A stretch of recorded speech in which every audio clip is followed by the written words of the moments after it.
Welcome to the Irresistible Woman podcast, your place to learn how to attract the right man this year with confidence and ease. I'm your host, Madeline Charles, and we are closing out our three-part series here on the podcast, all around being powerful and pursued with this final episode.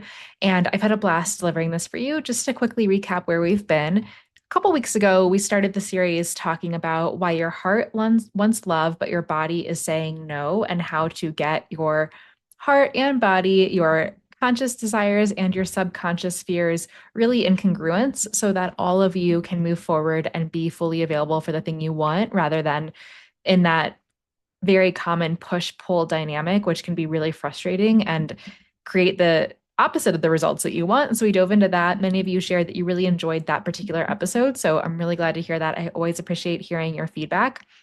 And then last week, we dove into why so many high achieving women have become very adept at carrying everything and being hyper self sufficient, and how that can really backfire when it comes to love and feeling safe to receive and being the one who is the pursuer rather than the leader, rather than the one managing and controlling and feeling like it's all on your shoulders. So I hope that was also illuminating for you. And today we're going to kind of tie it all together and really look at how your achiever side, your go-getter side, the side of you that has big desires, is up to big things in your life, how that side of you can sometimes leak over into dating and send the wrong signals to be able to attract a great guy who's going to actually be the one pursuing you, leading, and moving the connection forward. And so before I dive into that, I want to remind you that this three-part series is inspired by a free 7-day training I am leading very soon. If you are listening to this podcast right when it releases, you are right on time. We haven't started yet, but we are in just a few days.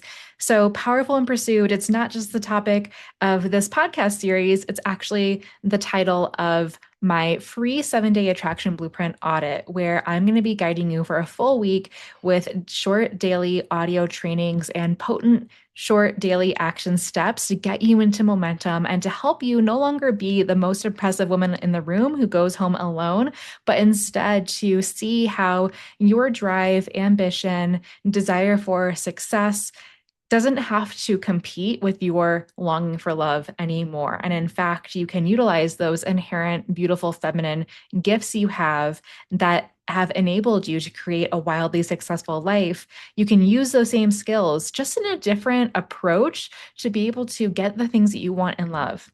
So if that is speaking to you, I would absolutely be so thrilled to support you more intimately in a personal, direct way through Powerful and Pursued, the 7-day Attraction Blueprint Audit. You can save your free spot in the show notes below. And we are kicking off very soon. In fact, I have delivered a couple pregame training audios that have already generated a lot of buzz in our private Telegram community where the audit is happening. And one of the pregame audios I shared was around redefining feminine achievement and success. Because for many people that I work with, like I told my own story in this audio, you might relate to this. Many women have known how to be driven, ambitious, successful in a very linear kind of type A masculine drive type of outcome. And when we carry that same approach into love, it simply falls flat because the way that we approach success in a sustainable, feminine, nourishing manner, it means that we are no longer striving to be chosen. It means we're no longer performing to get the outcomes that we desire. We are no longer attached to an agenda. And instead, we can be up to big things and creating big, bold, beautiful lives, but through the lens of feminine nourishment and really being clear on our come from energy, honoring our natural cycles and rhythms as a feminine being, and knowing how to be in that beautiful dance between ambition and allowing, being driven and also being soft, allowing ourselves to, take those big, bold actions, whether it's professionally and a hobby that we're really passionate about, whatever it is, raising our children, however it may show up for you, but then also knowing how to be in that receivership space with men where you're no longer trying to lead with your accomplishments to be seen as impressive, but you're also not dimming yourself down in order to be palatable and feminine, quote unquote. Okay, so clearly this is a nuanced conversation. There's a lot of layers to this, and I did unpack it more fully again inside Powerful and Pursued, and that was just the pregame training. So you can imagine we are going deep. I even joked inside there. I was like, listen, you guys, like if you listen to the podcast, if you know my work at all, we are not going to go surface level. Like, sorry, not sorry. Like, in case you don't know what you just signed up for, I am committed to you really walking away from this free 7-day Attraction Blueprint audit together, a changed woman. And so that means we are going to have to get into some of the nitty gritty, deeper layers. And my hope is that you feel encouraged to come along for the ride because we've got many, many women in there who are doing it right alongside you and really rising up, not just in their feminine leadership, but also in their capacity to be cherished, adored, and chosen for life. So, okay, with all of that said, that's a little bit of a peek into today's episode. And again, much more inside Powerful and Pursued, the 7-day Attraction Blueprint audit. So save your free spot in the show notes now, and let's dive fully now into today's podcast episode. So, this is something that we've talked about before, but I find that it's just a conversation worth bearing again. I'm not necessarily repeating things, but these are such common themes with the women I work with that I think until these themes are no longer existent for the modern day single woman, we're going to keep talking about it, okay? Because the systems and the influences and the things that have been modeled to us that have made the modern woman really kind of hardened in her heart, have hijacked her nervous system, have made her skeptical of being able to receive her desires and love, like those systems have existed for well beyond your lifetime. So for you to be unpacking these things now, to be curious about them, to be increasing your discernment around the beliefs that you are taking as your own, it's going to take some time. So, yeah, we're revisiting this conversation, and I hope that you find it wildly valuable today. And that conversation is that a lot of modern women approach love through the lens of achievement. It's like it's one more checkbox to cross off your to-do list. And so you bring in that sense of, how do I optimize my love life? How do I manage outcomes to get the thing that I want ultimately? How do I perform? How do I become the woman who gets chosen? And without realizing it, you start to look at earning love the same way that you've maybe approached your professional success or the way that you've learned how to get other things in your life. So I want to reiterate here today that achievement conditioning often doesn't stay at work. If you are anything like myself, who has been conditioned, who has been modeled, who has been influenced by cultural norms and family dynamics and all of that to be the good girl, to be the straight A student, to be the high achiever, to be the one that everyone is patting on the back for how hard she works and how much she's accomplished. And that just like feeds you, right? And you're like, I can do anything if I put my mind to it. Like, I know how to create the outcome, how to get the job, how to get the promotion, how to get the raise, how to embark on what I set out to achieve and actually accomplish it. Like, you know how to do that. You are a go-getter through and through. And a lot of women have learned to be successful through that kind of masculine way, or that way of seeking validation and approval and worthiness and belonging through achievement. And so when that is the conditioning that is running under the surface, it doesn't just stay at your office when you go home for the weekend, right? It doesn't just close out when you turn off your laptop for the evening and go on a date. That achievement conditioning is seeped into us, and it doesn't have to stay there, but it is worth understanding where it shows up in love and how, although you may have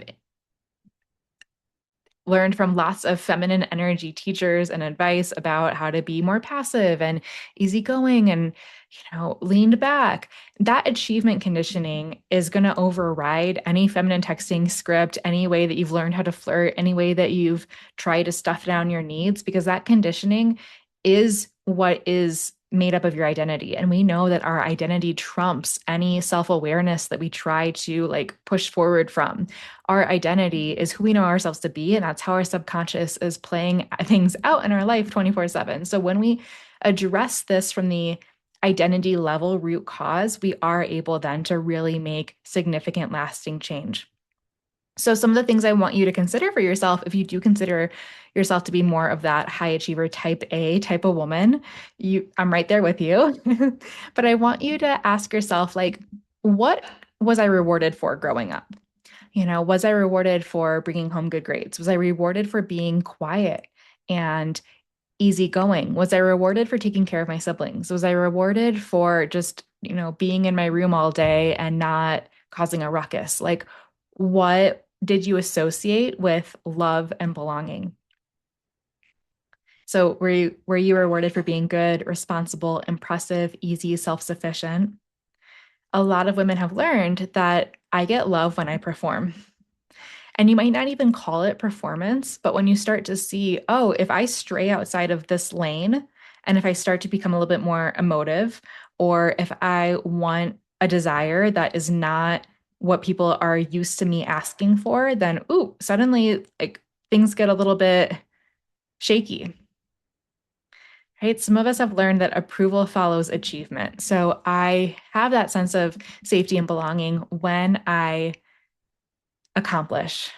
It's based on my output, it's based on what I do. So, therefore, dating becomes just another place where you can learn to excel. And it's from that performance based place rather than being loved, chosen, adored just for who you are outside of what you've accomplished. So, I want to break down some signs that you are trying to earn love because, again, some of us may have some awareness around this. Others may be listening and be like, oh, shoot, I didn't realize, like, I wouldn't have necessarily used that language before. But now that you're sharing these examples, it's really clear. So, if you find yourself overthinking every text, wanting to say the right thing, not wanting to rock the boat, not wanting to push him away, as a big clue. If you get home from a date and you are replaying every detail and you're trying to read between the lines and you're trying to predict what's going to happen next, pay attention to that. If you try to just be the cool girl, the easygoing girl, the girl who doesn't have many needs, doesn't ask for much, that's part of this. So, as well, becoming endlessly accommodating. Like a guy has to reschedule the date last minute and you're just like, okay, no problem. And then he does it again and again. And you're just like, yep, whenever you're ready, I'm here. Or a guy doesn't call when he says he was going to call and you just keep giving him chances. Or a guy is trying to move things forward too quickly. He's wanting to talk on the phone every night. He's wanting to have a 3-hour conversation. He's wanting to bring you back to his place after the date, whatever it is. And rather than honoring your true boundaries, you're getting swept up in the heat of the moment, or it feels uncomfortable to say no. And so you find yourself overriding your intuition and in situations that really don't work for you.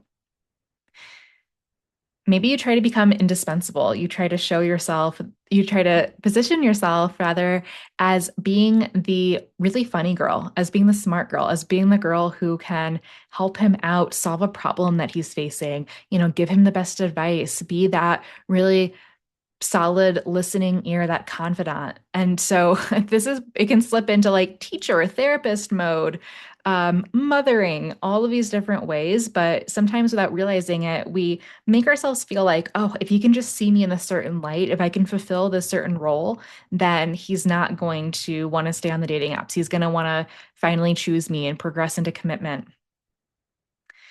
Or if you keep trying to fix yourself, rather than letting yourself be enough as you are right now. This is a very sneaky one because obviously I'm here taking a stand for personal development. Like we love working on ourselves, right? We love bettering ourselves. However, it's realizing that you are inherently worthy of your desires no matter what, always. And so you can be a work in progress and still be ready to get in the arena and have real time experiences and move yourself forward. So, we've talked throughout this podcast series about how being in that perpetual state of healing and thinking that there's just like one more thing you've got to figure out, one more thing you've got to heal and release and work through, like all of that is a very sneaky, intelligent way to hold ourselves back. All of the examples I just described are ways that you are not actually relating, you are actually auditioning. So if you find yourself in your dating experiences way more focused on being chosen, being picked, getting him to move you to the next step, and it feels like he kind of has all the power and you're just like along for the ride, hoping for the best, that is a really telltale sign that you are not in your own feminine leadership. You are not relating. You're not giving him anything to really work with. You are acting as a young version of yourself, really like looking to this man almost as a parent to say, show me that I'm good enough. Show me that I'm worthy of love. And we know that that does not create attraction. You might get a guy, you might find yourself in a relationship, but I guarantee it's not going to be the most healthy, secure dynamic that you can be in. And I know that from personal experience. Okay. So, achievement focused dating has us asking this question of like, what do I need to do? What's the next thing that I can say? How do I have to act? How do I have to dress? How do I behave to get a certain outcome?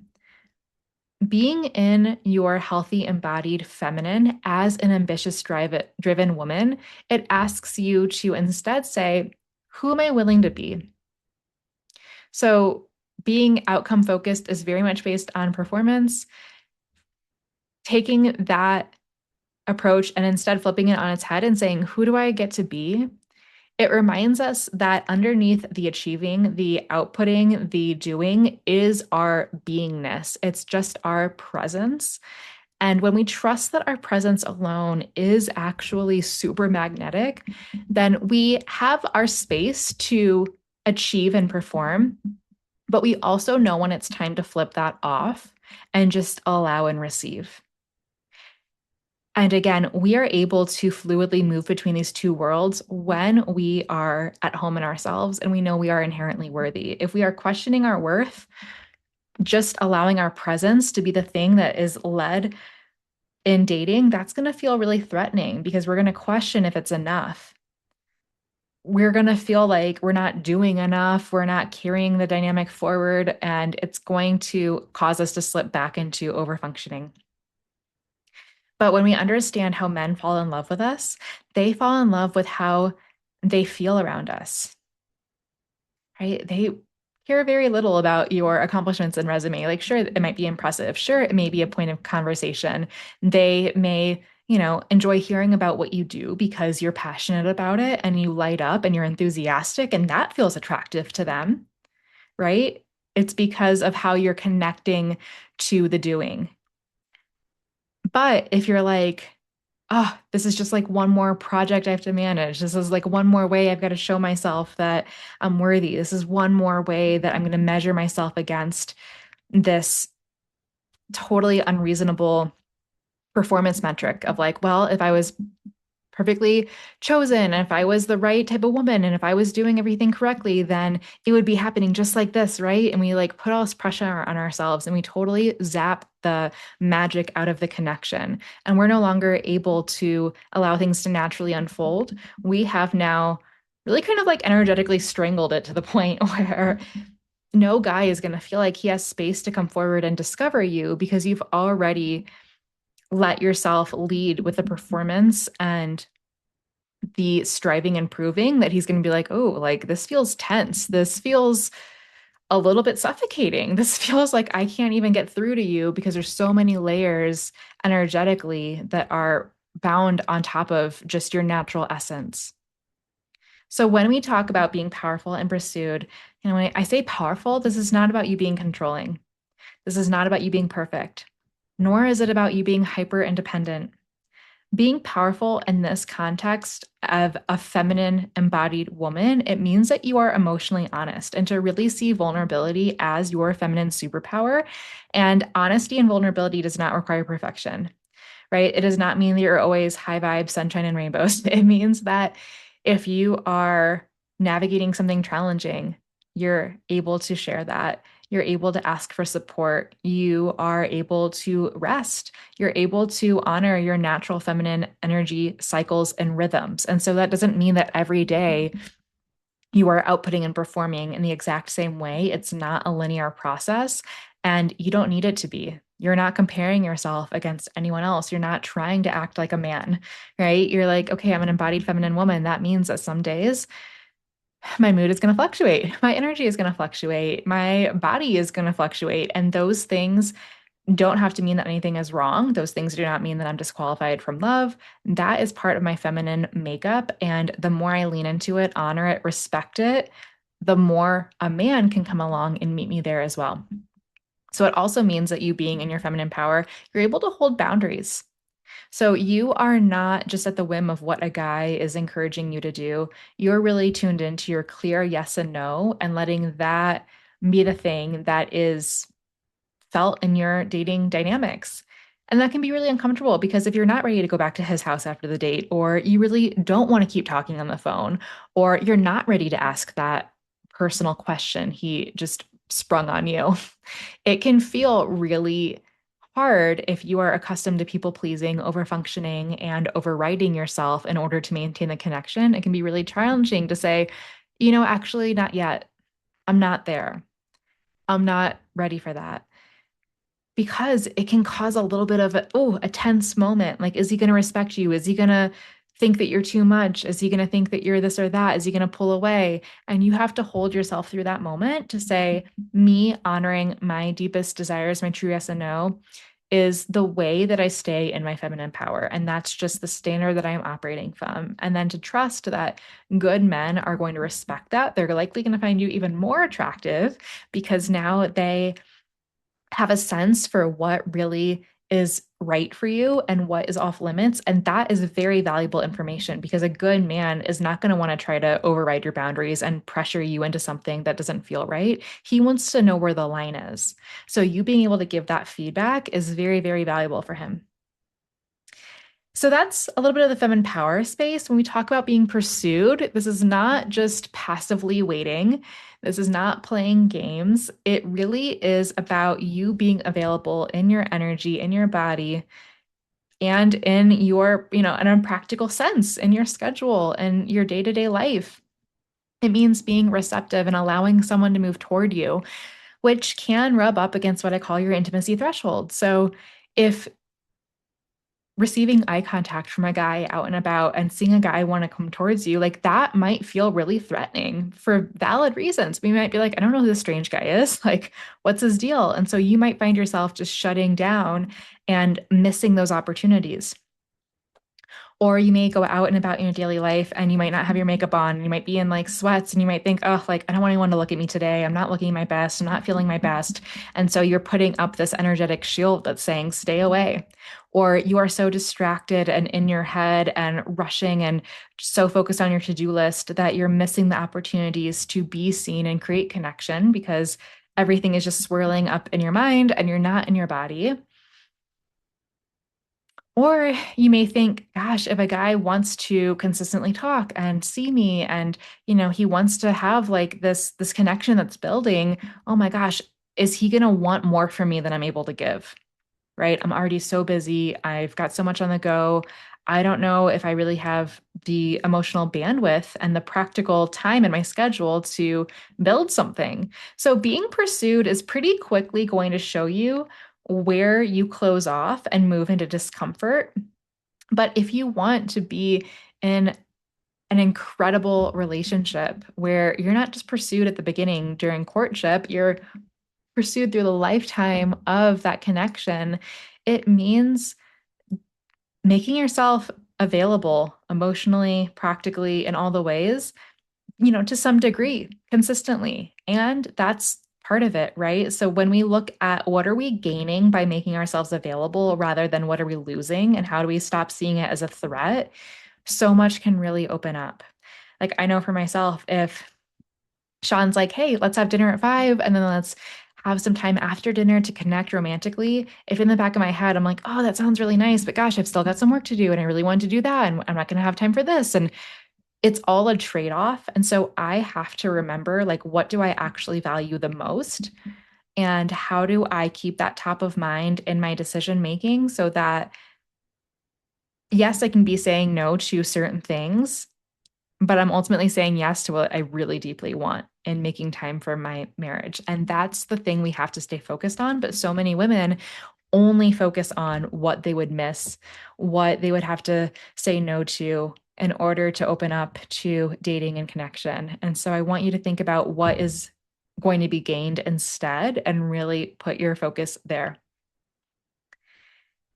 And then, we talk about opening up to being irresistible. This is where it's so much about your energy that is way beyond confidence, beauty, charm, charisma. This is about congruence, where your mind, heart, and body, your desires, your boundaries are all communicating the same thing, right? Because people feel safe around a woman who is congruent. So that's not just where your dating profile says that you're available for a long-term partnership, but then again, like you kind of freak out when a guy wants to see you every week. Like you are instead like, no, this is going to require maybe some sense of sacrifice, some rearranging of priorities, a little bit of expanding my emotional and energetic bandwidth, but I want to go on that journey. So I'm not going to stop myself in my tracks right as I'm building momentum and things are getting good. I'm going to keep leaning into the thing that I ultimately want. And that congruence is highly, highly attractive. So, I want to offer just a simple identity shift because as I started this episode, I was really talking about the power of identity being the driving force under any transformation that you're trying to achieve. So, instead of asking, how do I get a guy to choose me? I want you to instead ask, who am I becoming, regardless of my dating experiences? Right? Who am I choosing to be in every moment? The moment when things are going well, and I've got a ton of guys that I'm talking to. Yeah, I'm getting a lot of great male attention. Like I'm feeling hot, I'm feeling confident. Like it's easy to trust the process then. But who are you when a guy never got back to you on the apps or when he just wrote you after that date saying he's not feeling the connection? Or you found out that this guy actually isn't really looking for the same thing you are, whatever it might be. Who are you then? And that's where you really have the ability to anchor in a new way of self sourcing your own worthiness, your own deep belief, trust, and faith that obstacles along the path are not determining your final outcome. So you can set the standard for yourself of like, I don't abandon myself. I don't rush intimacy. I don't chase certainty. I don't earn belonging and I don't prove my worth. So if those are the rules that I'm operating by, how would I approach this dating disappointment? How would I approach this thing that would have previously really triggered me and taken me out and spiraled me and whatever? Right? When you can filter your current experiences and challenges that old you would have maybe been very thrown off by. And instead, now you are reminding yourself of a more secure, embodied, powerful path. You then keep the door open energetically to actually be pursued by the right guy. So, lots of things we've talked about here.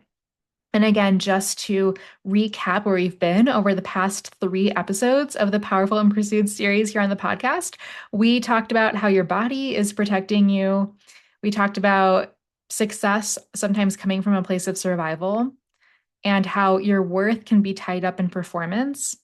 But I want to end this series cracking open the door to help you imagine what is possible when none of those things are running the show anymore, where you can instead be dating from a place of peace instead of pressure. You feel curious instead of gripping for control. And rather than approaching dating from a place of performance, you just feel deep, deep presence. That is what Powerful and Pursued is all about. And just to wrap up one more time, reminding you, if anything over the past 3 weeks has been sparking something inside, this is like the tip of the iceberg for what we are covering inside Powerful and Pursued, the 7-day Attraction Blueprint Audit. So come join us. It's completely free. It is going to be running live next week at the time of this episode being released. And it's going to be so good. This is brand new training I'm bringing forward. And I would love the opportunity to serve you a little bit more deeply, intimately, personally. So we already have a great group that is formed, and I don't want you to miss this opportunity to go deeper. So thank you so much as always for tuning in. Until next time, keep shining your love light and bye for now.